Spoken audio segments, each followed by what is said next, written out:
Coronavirus oblige, les ministres de la Défense des pays du G5 Sahel et ceux de la coalition pour le Sahel échangent par vidéoconférence. Ce matin 12 juin 2020, assis devant son écran, le ministre délégué à la présidence, chargé de la défense nationale, de la sécurité, des anciens combattants et victimes de guerre, le général des corps d'armée Mohamed Abbali Salah, suit en direct les différentes interventions de ses collègues. Il est assisté du chef d'état-major général des armées premier adjoint, le général de division Djimadoum Tiraina Yambaye. 3 points essentiels sont inscrits à l'ordre du jour. Les opérations militaires dans le Sahel, l'appui aux forces armées nationales et du G5 Sahel et les engagements des acteurs internationaux. À cette vidéoconférence, les interventions ont été unanimes. Tous sont pour l'opérationnalisation des forces du G5 Sahel. Suivant tour à tour ses collègues, le ministre tchadien en charge de la défense nationale et de la sécurité, Mohamed Abbali Salah, est revenu sur l'engagement des armées tchadiennes aux côtés de leurs frères africains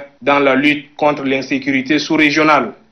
Avec le même enthousiasme, l'armée tchadienne avait eu à franchir les frontières du Cameroun, du Niger et du Nigeria pour combattre le terrorisme au nom de la paix dans la sous-région.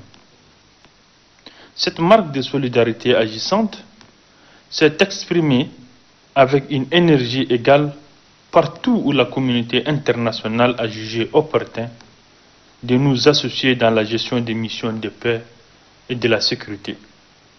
Fidèle à cette tradition quasi innée de tout pour la stabilité, la paix et la sécurité, et bénéficiant du soutien indéfectible du peuple à travers sa représentation nationale, le président de la République, chef de l'État, chef du gouvernement et chef suprême des armées, son Excellence Idriss Déby Itno, fait de la paix par-delà ses frontières une condition sine qua non pour prévenir l'insécurité en garantissant et en renforçant la paix et la sécurité sur le territoire national du Tchad.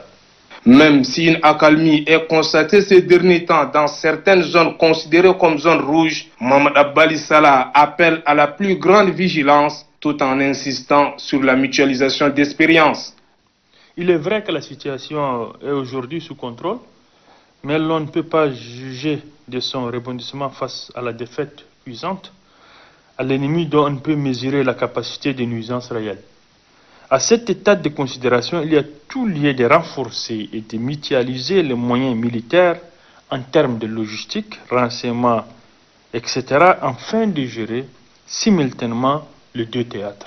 Aux pays membres de la coalition pour le Sahel, le ministre Mohamed Abbali Salah exhorte à la poursuite des négociations devant conduire dans un meilleur délai au déploiement des forces armées du G5 Sahel dans les sites concernés. Le Tchad, qui joue un rôle de premier plan dans la stabilité dans le Sahel, dispose d'un nombre important des éléments prêts à être déployés partout où besoin se fait sentir.